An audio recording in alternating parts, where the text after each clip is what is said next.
MGR TV நேயர்களுக்கு அன்பு வணக்கம். நம்முடைய மூத்த பத்திரிகையாளர் திரு தராசு ஷியாம் இணைந்திருக்கிறார். வாருங்கள் அவரோடு பேசலாம். சார் வணக்கம். வணக்கம் ஹர்ஷர்.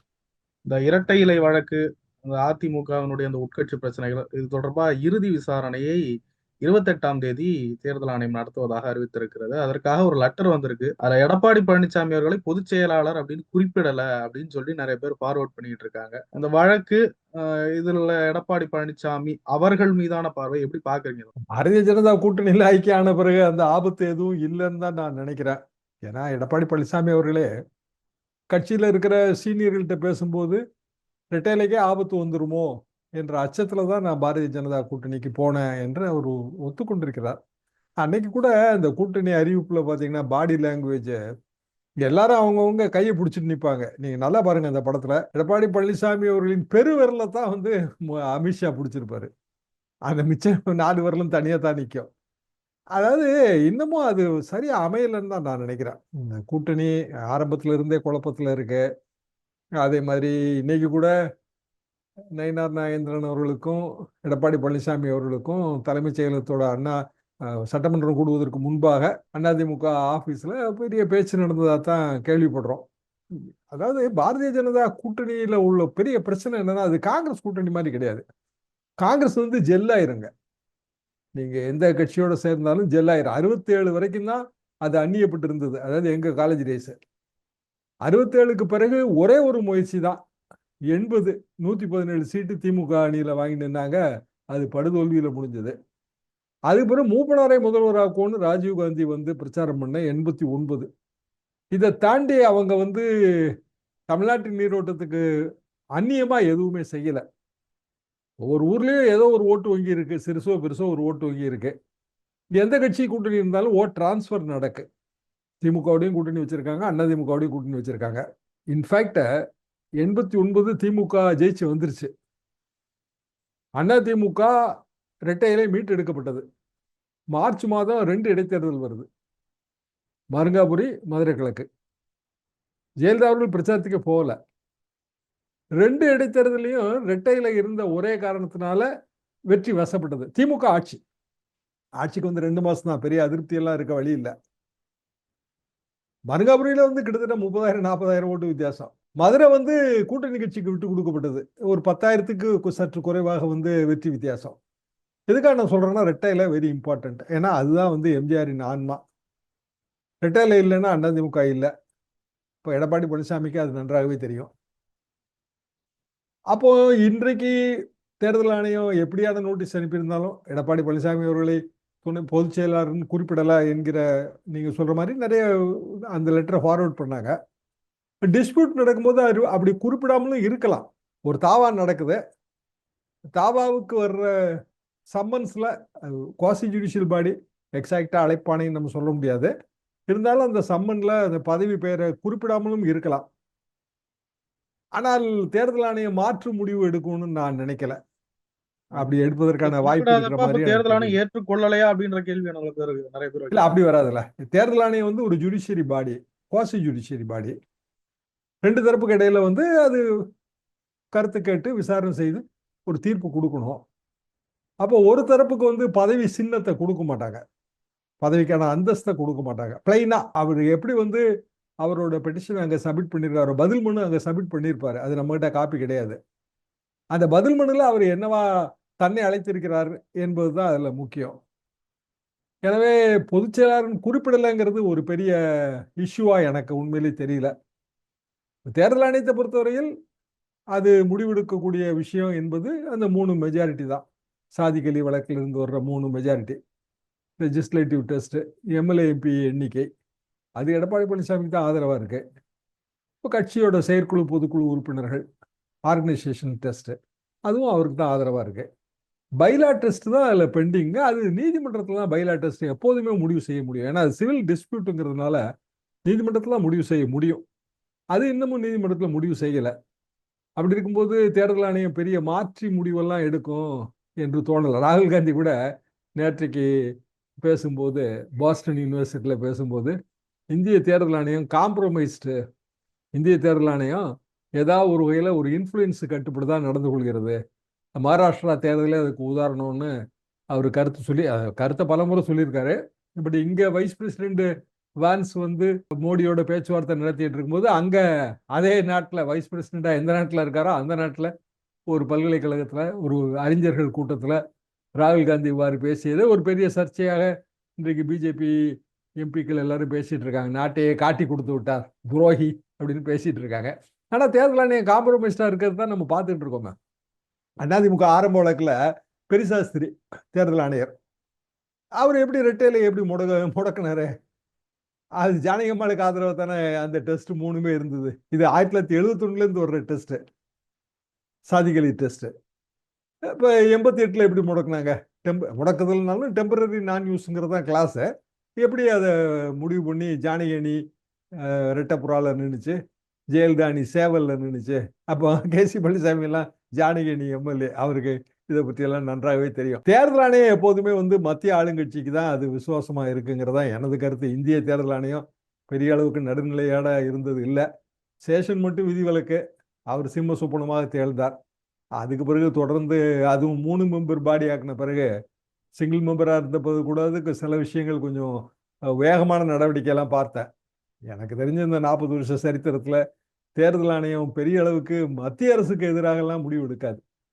எடப்பாடி பழனிசாமி அவர்கள் பாஜகவுடன் கூட்டணி அமைத்து விட்ட பிறகும் கூட்டணி சார்ந்து எதுவும் சர்ச்சைக்குரிய கருத்துக்கள் பேச வேண்டாம் அப்படின்னு 2 கட்சிகளுக்குமே அறிவுறுத்தப்பட்ட பிறகும் நயனார் நாகேந்திரன் சொல்றாரு தாமரை மலரும் இரட்டை இலை மேல் மலரும் அப்படின்றாரு. எப்படி பாக்குறீங்க அந்த கருத்தை? அதாவது கூட்டணின்னா அரித்மெட்டிக் அப்படிங்கிறது நம்ம எல்லாருமே பேசுற விஷயம். பத்திரிகையாளர்கள் எல்லாருமே பேசுறது கணக்கு. எப்படி கூட்டணி உருவாக்கப்படுது? உனக்கு 30%, எனக்கு 15%, ஆக மொத்தம் 45%. ஒரு கணக்கின் அடிப்படையில் உருவாக்கப்படும். ஆரம்பத்தில் கூட்டணி வெற்றிக்கு கெமிஸ்ட்ரி தேவைம்பாங்க. 2 கட்சி தொண்டர்களும் இணைந்து பணியாற்றணும், பூத் லெவல் கமிட்டியில கோஆர்டினேஷன் வேணும்.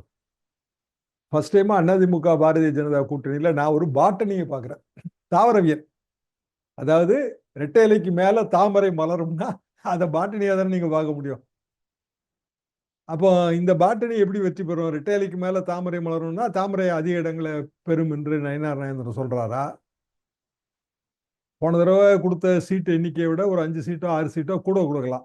அதிமுக எடப்பாடி பழனிசாமி அவர்கள் தலைமையின் கீழே 20% 21% ஓட்டுங்க, அவ்வளவுதான் நம்ம எடுத்துக்க முடியும். ஏன்னா ப்ரூவ்டு ரெக்கார்டு அதுதான்.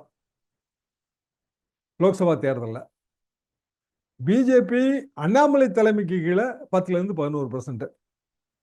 அப்ப கிட்டத்தட்ட ஒரு 32% இருக்கு. பாமக சேர்ந்தால் தமிழ்நாடு ஆவரேஜ் ஒரு 4% வரும், 35. தேமுதிக சேர்ந்தால் தமிழ்நாடு ஆவரேஜ் ஒரு 1% வரும், 36% இருக்குன்னு வச்சுக்கலாங்க அரித்மெட்டிக்கலா. அப்ப எதிரணி திமுக கூட்டணி அது ஒரு 45% அவங்க ப்ரூவ் பண்ணியிருக்காங்க. ஆனா லோக்சபா தேர்தல், சட்டமன்ற தேர்தல் வரும்போது உள்ளூர் பிரச்சனைகள் இருக்கும்.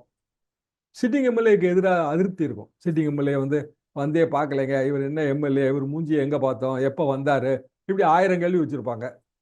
எம்எல்ஏவோடய இருக்கிற தொண்டரடி பொடியாழ்வார்கள் ஊருக்குள்ள வெறுப்பை சம்பாதிச்சு வச்சிருப்பாங்க. எங்க ஊர்லயே பாத்தீங்கன்னா இவெல்லாம் எப்படிங்க மாடி வீடு கட்டினா, அவருக்கு வேண்டியவன், இப்படித்தான் பேசுவாங்க. அது எல்லா கட்சியிலும் இயல்புங்க. 10% மினிமம் குறையும், அதுல மினிமம் கூடுதலாகவும் இருக்கலாம். அப்போ திமுக அணியும் 45%ல நிக்காது சட்டமன்ற தேர்தலில், அதுவும் கண்டிப்பா 35% தான் வரும். அதனாலதான் அவங்க அந்த நேரேட்டிவ் செட் பண்றாங்க.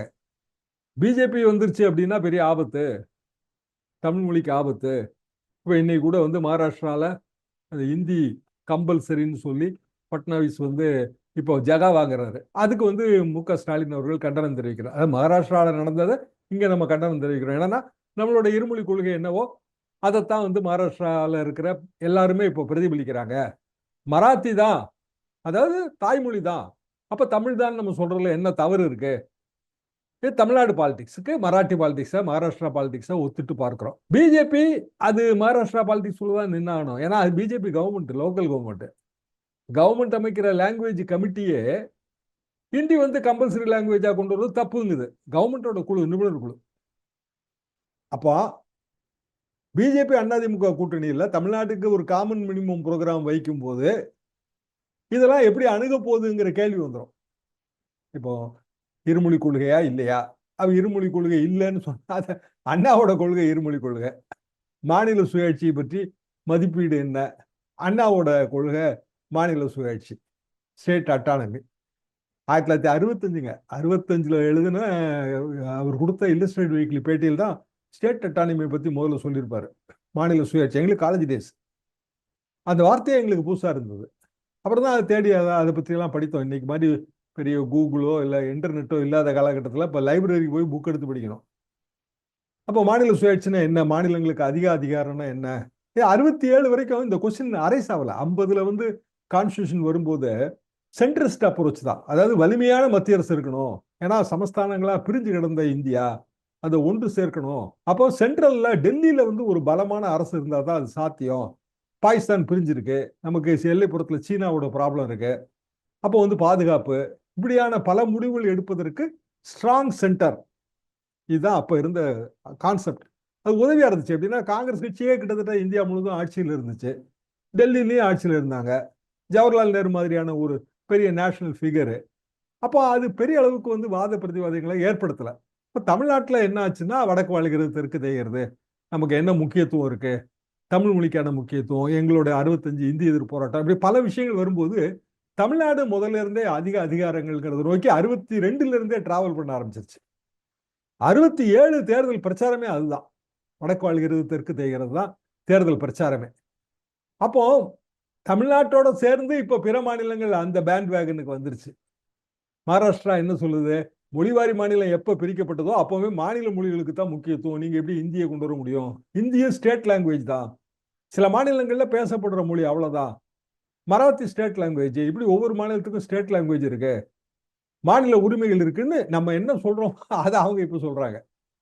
அப்போ இந்த இடத்துல அதிமுக பிஜேபி கூட்டணி கண்டிப்பாக அவங்க காமன் மினிமம் ப்ரோக்ராம்ல சொல்ல வேண்டிய கட்டாயம் வரும். என்ன சொல்லுவாங்க, பிஜேபி இந்திக்கு எதிராக சொல்லிட்டு வடநாட்டில் எப்படி ஓட்டு வாங்கும், தமிழ்நாட்டில் இந்திக்கு ஆதரவாக சொல்லிட்டு எப்படி அதிமுக ஓட்டு வாங்கும், இப்படியான இயற்கையான முரண்பாடுகள். இது காங்கிரஸ் கட்சிக்கு கிடையாதுங்க, இந்த முரண்பாடு எப்போதுமே கிடையாது. என்ன காரணம்னா அவங்க பணிஞ்சிட்டாங்க, முதல்ல இருந்தே வளைஞ்சாச்சு, இனி நிமிடுறதுக்கு வழி இல்லை.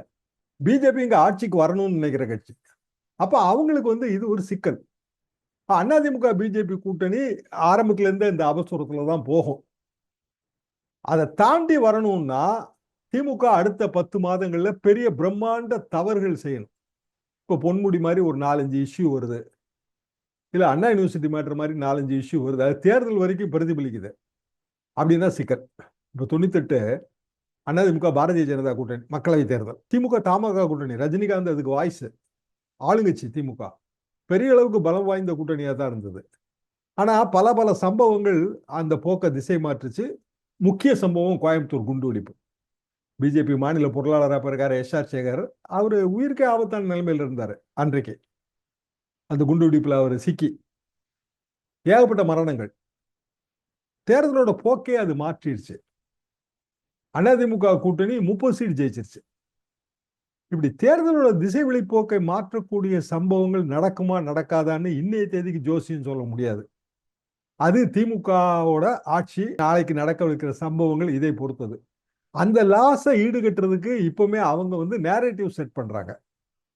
அதிமுக அந்த நேரேட்டிவ் செட் பண்ண முடியாதபடி மைனஸ் பாயிண்ட்ல இருக்கு. அதாவது நயினார் நாகேந்திரன் எடப்பாடி பழனிசாமிக்கு இடையில புரிந்துணர்வு ஏற்படுவது என்பது மிக கடினம். அண்ணாமலை ஃபேக்டர் வேற தனியா இருக்கு. இப்ப அண்ணாமலையை ஆந்திரால எம்பி ஆக்கி மத்திய மந்திரி ஆக்கிடலாம் அப்படின்னு காலையிலிருந்து ஒரு செய்தி ஓடிட்டு இருக்கு. ஒரே ஒரு எம்பி தாங்க ஆந்திரால ராஜ்யசபா எம்பிக்கு வாய்ப்பு இருக்கு. தெலுங்கு தேசம் பார்ட்டி என்ன சொல்ல போகுதுன்னு தெரியல, ஆனா பிஜேபி தலைவர்கள் பேசுறாங்க. அப்படி ஆனார்னா அவர் என்ன ஆவார்னா இன்னொரு பவர் சென்டரா மாறிடுவாரு. இப்ப ஏற்கனவே முருகன் ஒரு பவர் சென்டர், மத்திய அமைச்சர், அண்ணாமலை ஒரு பவர் சென்டர்னா நயினார் நாகேந்திரனால பெரிய முடிவுகள்லாம் எடுக்கவே முடியாது. இப்படி ஆரம்பத்துல இருந்து அது ஒரு வீக் லிங்காவே போகும். இப்படி பல ஃபேக்டர்ஸ் இதுல இருக்கு. எடப்பாடி பழனிசாமி அவர்கள் அதெல்லாம் புரிஞ்சுக்கிறாரான்னு எனக்கு தெரியல. நிறைய ஒரு கேள்வி சார், 28ஆம் தேதி மாவட்ட செயலாளர்கள் கூட்டத்தை கூட்டியிருக்கிறார் எடப்பாடி பழனிசாமி. செயற்குழு கூட்டமும் அறிவிக்கப்பட்டிருக்கிறது. இதுல என்ன மாதிரியான கருத்துக்கள்லாம் எடுத்து வைக்கப்பட வாய்ப்பு இருக்கு? 2 கூட்டம் நான் முக்கியமா பாக்குறேன். ஒண்ணு கவர்னர் கூட்டுகிற துணைவேந்தர்கள் கூட்டம், எடப்பாடி கூட்டுகிற மாவட்ட செயலாளர்கள் கூட்டம், அது நிர்வாக குழு கூட்டம்னு கூட நீங்க எடுத்துக்கிடலாம். ரெண்டுக்குமே ஒற்றுமை இருக்கு. என்னன்னா ரெண்டுமே கொஞ்சம் பிஜேபி சாயல்ல இருக்கு. அதிமுகல எடப்பாடி பழனிசாமி முடிவுக்கு எதிராக பெரிய குமுறல்கள் வரும்னு எனக்கு தோணல. என்ன காரணம்னா எல்லாருக்கும் ஏதாவது ஒரு வகையில மத்திய அரசு பேர்ல பயம் இருக்கு. சட்டப்பையே இல்ல கிழிஞ்சிருந்ததுன்னு வைங்க, அப்பதான் ரிபல் ஆக முடியும். நம்ம மடியில கணம் இருந்தா வெளியில பயம் இருக்கும். அதுக்கு ஒர்க் அவுட் ஆகிற மாதிரி எனக்கு தெரியல. கவர்னர் கூட்டம் நடக்குமா நடக்காதான்னு எனக்கு சந்தேகம் இருக்கு. ஏன்னா மாநில அரசு அதை எப்படி அது ரொம்ப எதிர்க்குது. மாநில அரசுனா திமுக கூட்டணி கட்சிகள்லாம் கவர்னருக்கு எதிராக ஆர்ப்பாட்டம் பண்ற அளவுக்கு பெரிய அளவுக்கு போராட்ட தேதிகள்லாம் அறிவிச்சு வச்சிருக்காங்க.